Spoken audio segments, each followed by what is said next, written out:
قالوا أأنت فعلت هذا بآلهتنا يا إبراهيم قال بل فعله كبيرهم هذا فاسألوهم إن كانوا ينطقون فرجعوا إلى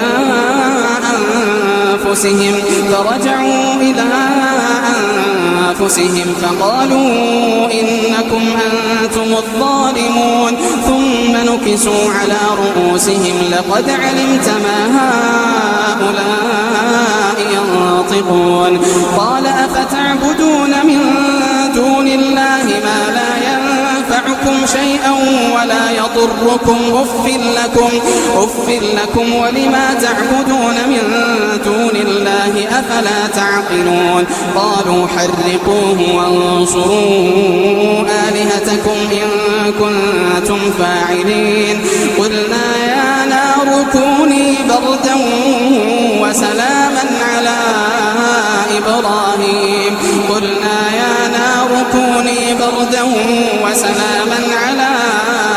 إبراهيم وأرادوا به كيدا فجعلناهم الأخسرين